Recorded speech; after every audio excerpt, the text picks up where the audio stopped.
Assalamualaikum warahmatullahi wabarakatuh. Perkenalkan, nama saya Desi Aryani, NPM E1D 018-088. Di sini saya akan mempresentasikan hasil penelitian saya yang berjudul Pengaruh Pertumbuhan Penduduk, Inflasi, PDRB, dan Upah terhadap tingkat pengangguran di Jawa Timur. Sebelumnya pendahuluan, yang pertama yaitu latar belakang mengapa saya mengambil judul ini, yaitu mengingat Jawa Timur itu ialah salah satu provinsi di Pulau Jawa di mana luasnya yaitu 47.000 lebih dan penduduknya 38 juta lebih.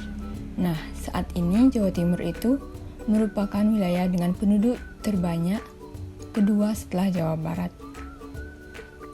Dengan permasalahan bidang pendudukan berpengaruh terhadap ketenagakerjaan. Dari tahun 2005 hingga 2015, Jawa Timur itu mengalami masalah pertumbuhan penduduk yang signifikan. Dengan terus bertambahnya jumlah populasi penduduk Jawa Timur, maka banyak penduduk Jawa Timur yang menjadi pengangguran. Selain pertumbuhan penduduk, laju pertumbuhan ekonomi juga menjadi salah satu indikator yang membuat kinerja suatu perekonomian. Selanjutnya juga inflasi dan upah, di mana upah tersebut merupakan faktor yang mempengaruhi tingkat pengangguran. Nah, berdasarkan uraian tersebut, maka saya tertarik melakukan penelitian dengan judul Pengaruh Pertumbuhan Penduduk, Inflasi, PDRB, dan Upah terhadap tingkat pengangguran di Jawa Timur. Baiklah, rumusan masalahnya yaitu bagaimana sih pengaruh pertumbuhan penduduk, inflasi, PDRB, dan upah terhadap tingkat pengangguran di Jawa Timur. Adapun tujuannya yaitu untuk mengetahui pengaruh masing-masing pertumbuhan penduduk, inflasi, PDRB, dan upah terhadap tingkat pengangguran di Jawa Timur. Bab kedua yaitu metode penelitian, jenis dan sumber data. Nah, di sini saya menggunakan data kuantitatif berupa data sekunder, time series tahunan yaitu variabel pertumbuhan penduduk, PDRB, inflasi, dan upah terhadap tingkat pengangguran. Sumbernya diperoleh secara runtut waktu dari tahun 1986 hingga 2015, di mana diperoleh dari BPS, dinas atau instansi terkait, dan literatur, serta data-data lain yang menunjang terselesaikannya penelitian ini. Di sini selanjutnya yaitu spesifikasi model, di mana ln DE sama dengan beta 0 ditambah beta 1 ln S1I ditambah beta 2 ln SI T-1, beta 3 ln AR ditambah beta 4 ln CG ditambah beta 5 ln NM ditambah ET.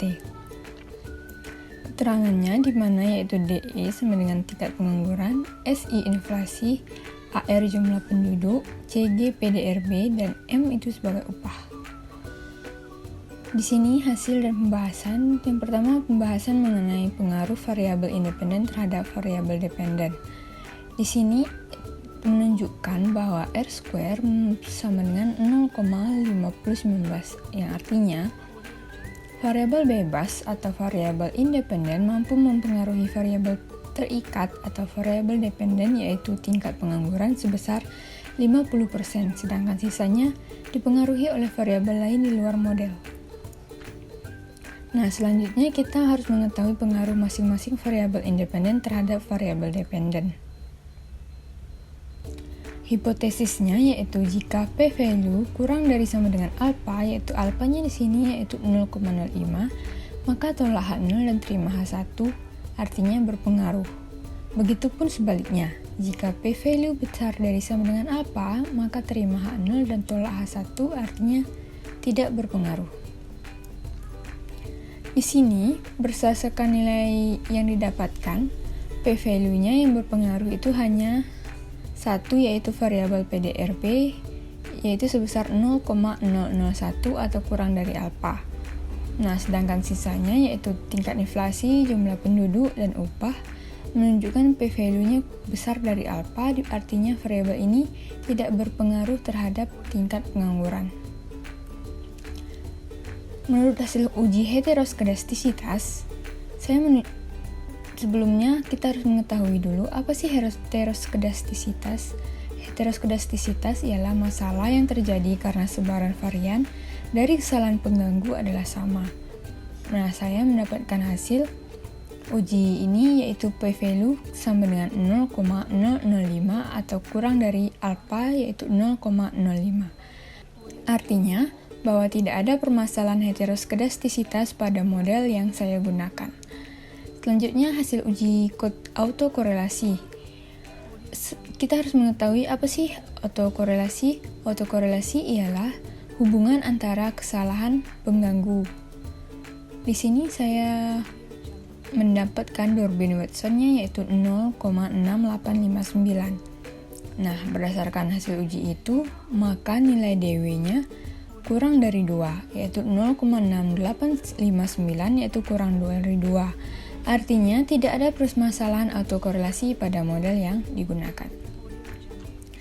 Nah, yang terakhir yaitu penutup, kesimpulan yang jadi, berdasarkan hasil yang kita dapat, maka kesimpulannya yaitu hanya satu variabel yang berpengaruh terhadap tingkat pengangguran yaitu variabel PDRB, sedangkan sisanya tidak berpengaruh terhadap tingkat pengangguran.